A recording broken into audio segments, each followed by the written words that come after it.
Go for it, go for it. Yeah, huge nostalgia trip, but because you never got that N64, you got exposed to different systems. My exposure to different systems had to do with the fact my dad was a big Sega person, so we had a Sega Genesis and lots of games for the Sega Genesis.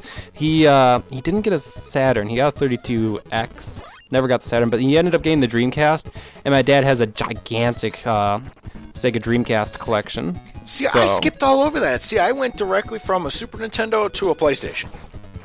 Nothing in between. I mean, literally, the Sega Genesis and stuff, I've never touched one. Never played a single game on it. Maybe when I walked in Kmart. If you remember when they had displays at Kmart, I do. That's about the only time maybe I touched one. And even then, it was like, meh, it's Sonic. PlayStation was so much better. So let's see here. Oh my God, I'm forgetting Crash Bandicoot. Forgive me, Crash Bandicoot fans. I have every single one of those. 1, 2, 3. Let's see here. Ooh, another good one. Medieval. I got 1 and 2 on for that. The Driver Series 1 and 2. Of course, I said Siphon Filter. Ooh, I'm also forgetting Legacy of Kain. Gotta have your Legacy of Kain. Oh my God, and I'm forgetting the 2 biggest ones of ever. Resident Evil 1 and 2. Dino Crisis 1 and 2. Ooh, Crash CTR. I like that game. That was fun. I remember playing that with friends all the time. Ooh, Resident Evil 3. I've got that. Ooh, Area 51. Yes. Yes, yes, and more yes. I'm going to have to hunt down a freaking light gun for that. I missed that. PlayStation had light guns that you plugged into it, and it was freaking amazing. I'd have to hunt one down again, but problem is finding a CRT TV that it would work on. What else do I got in here? Oh, the one I recently picked up as I got older was the Final Fantasy Chronicles for PlayStation 1. That's just because it's got Chrono Trigger. Yeah. Chrono Trigger. Updated stuff, a lot of bug fixes. Love that. I've got all the Activision... Doesn't the PlayStation Chrono Trigger also have like some CGI cutscenes? Yes. Yes, it has the anime cutscenes. What else is here, actually? I'm going to give you guys my whole library if I'm not careful. The Activision Classics, 1, 2, and 3, those were good because they're all the Coleco games. You know, you got Coleco, Atari 2600.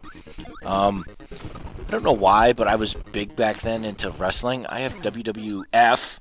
I'm not going to say WWE. You can go suck it, WWE. WWF game titles. I got SmackDown and Warzone. That's because my friend had it. Ooh, and probably my best game that I have a lot of memories on because you could play your own music on it. It's called The Next Tetris. Mm-hmm. It is probably the best Tetris I've ever played. It's my go-to Tetris game. If you want me to play Tetris, give me The Next Tetris game because that's when it started introducing. Well, first of all, you could actually. It didn't need the disc. Once it loaded up into memory, then you could put your own music CDs in it and play your own music CDs while you were playing Tetris. Yeah, the next Tetris was always a really good one. I love that game. And just all the game modes they had for it, they had some really awesome game modes. Challenges, and I think it was called Speed Tetris. A lot of those. Wow, I think I've gone through my whole life. Oh, Duke Nukem, Time to Kill. I've got all the Tomb Raiders. Tomb Raider 1 and 2. Frogger. Space Invaders. This Space Invaders is actually really good. It's actually a newer rendition of Space Invaders. It kind of put a twist on it. It actually was... It puts mini-bosses in it. It puts menacing bosses, multiplayer alien fest, battle squadron after squadron of alien forces. Very good. Oh, it also has the classic version on it, too. But the 3D version was really, really good. Yeah, they did that with a few games. I know I have a Centipede. Yes. That was also an arcade game. Yep. And that has like a 3D adventure mode in it, along with the arcade mode. Yep, definitely. Robotron X, if anybody knows what that game is, that was a really hard and very difficult game. But it's a classic. I love it. I absolutely love it. Ooh, I've got Star Wars Masters of Terrakasi. That was the fighting game to go to. Damn, is that game hard. I always hated my friends on that game. The bots on it, too. Pretty ruthless. Sounds like you've got a lot of exposures to games that you wouldn't have gotten otherwise. No, and like I said, I still have all my games here. Also, I got more exposure in the pirating world of the PlayStation 1. Intent to wink, wink. And all the games that I've listed, I have bought double that in copied games, and they're actually all right here sitting next to me. I'm looking at some of them too.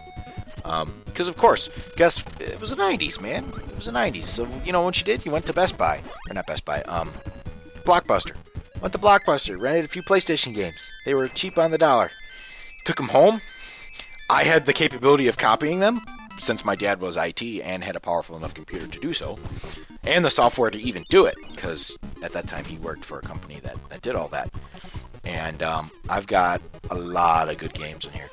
I'm actually going to try to hunt some more down when I get my tax return, because I have a lot of good games. Like, I have all the Twisted Metal series, but they're copied.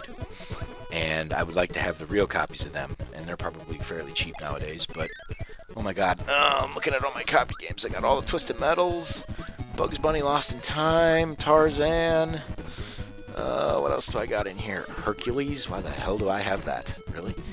What else do I got in here? Twisted Metal 1, 2, and 3. I like 3 the best. 3 was awesome.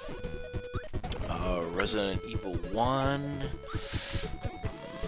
What else is over here? Some of these I can't read because I have to take them out of the cases because the permanent markers rubbed off the case. But a little bit of nostalgia. If you wanted to copy PlayStation 1 games, you would need something called a game enhancer, which actually plugged onto the back of a gray PS1, and you needed a gray PS1 because the white PS1, well, I should call it PlayStation. The PS1 was the smaller white version that did not have the serial port on the back. Actually, it's really funny. There's a lot of different variations of the big gray PlayStation. There's the original one, which had the port, the extension port, which you could plug the game enhancer into. Plus, it had red, yellow, and white ports that you could plug your audio-video cable right into and connect that to something else. Then there was the second version, which removed those red, yellow, white ports, but still had the extension port. And then there was another version after that, which removed the extension port, so you wouldn't have been able to use that with it. Okay, that's interesting because I don't think mine has the red ports on the back. It just says the serial port. No, that one was a very early one, and it wasn't around for too long. It's pretty rare if you ever see the one with the red, yellow, white ports on the back. Okay, I didn't know that. I just thought I just had the serial port on the back. However, I do have the game enhancer, and at the time when they were doing actual updates on the website via the actual website, until they got they got taken down for obvious reasons. The game, I have the original game enhancer with updated BIOS on it, so I've got a lot more features than most people have, which is kind of cool. But what it did was, it came in a kit. It plugged into the back of the serial port, and they gave you a spring. Mm-hmm. And there was that spring, and what the spring does is it goes right into the back onto the switch on the back of the PlayStation. So whenever you open the lid, it would actually stop spinning the disc because it would depress the switch. Well, what that spring did is that spring kept tension on the switch at all times. So even when you open the lid, the disc would still be spinning. But see, that's what you needed to play to play bootleg PS1 games, was that game enhancer in the back to load up the program. But what you needed was a real PlayStation disc in the machine when you first turned it on, because that's what read the startup code on the disc. And once it read the startup code on the disc would stop, and then you could put in your copy disc and they would play. Now, granted, you did have to have a really good copy of the disc, or a really decent burner, which I was just a fortunate one to have at the time in the 90s, because I had a 52X CD burner from my dad, and and he would make images of the games and whatnot, and the software that we used was Nero Burning ROM at the time, because that was the de facto software in the 90s. Now they've neutered it so freaking much, it's not even funny. But for the most part, it also depended on the quality of the disc. I've had some bad burns. I remember my dad telling me, I can't burn it because the disc is so freaking scratched up. It wouldn't play worth a shit. But we eventually did modify it too to help that. I turned it down after because I didn't want the laser burning up. But there is a way to turn up the laser sensitivity on the PlayStation 1. There's a little screw that you give a quarter turn to that turns up the laser power. Of course, it wears the laser down a little bit more, but we had it turned up quite high back in the day. I think it's almost about down to normal now because I really don't play the copied games.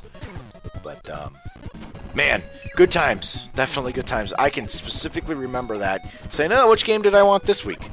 You know, go in there, pick out 3 or 4 games, and we'd only rent them for like a week, and that was like $5 per game or something back then, you know, for a week. It wasn't enough to beat the game, but yeah, hell, I'd play it a little bit, and my dad'd go, "Okay, give me the disc, I'm gonna burn it all night."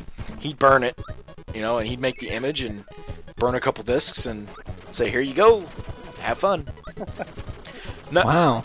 Now, of course, the reliability of these discs are horrible. Absolutely horrible. I mean, sometimes they wouldn't play music, like I can remember Twisted Metal 3. The whole music track wasn't even on there. It was just the game and the sound effects. You'd have to fiddle with these damn discs to get them to play. Sometimes flipping the PlayStation completely upside down to get it to work because the laser wasn't close enough to read the disc.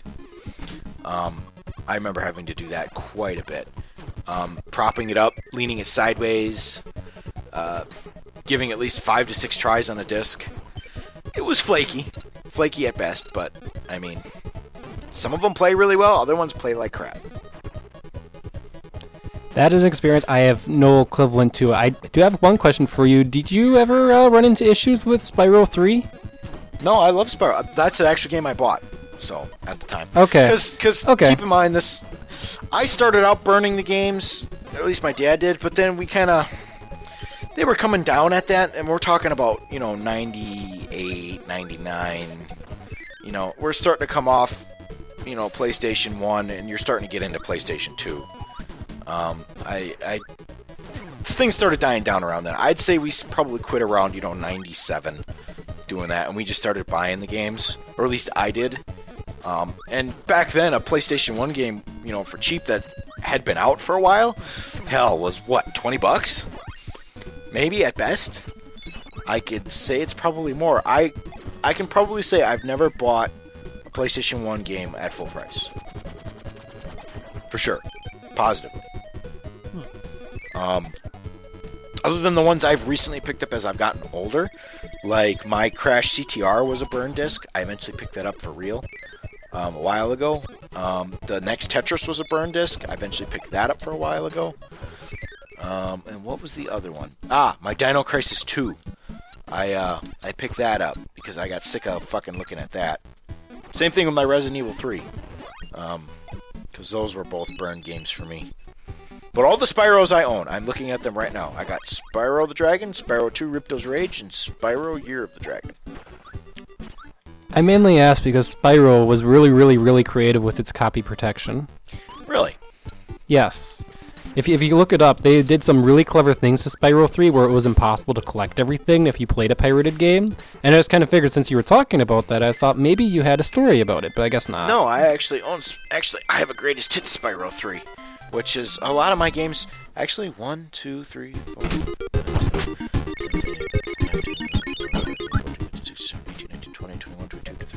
5, about 25 of my games are greatest hits. Already. Yeah, well, if you bought them later for like reduced price, that makes sense. Yep, and that's why I could say I've never paid full retail. I'm looking at my Spyro 3 disc. It's fucking pristine.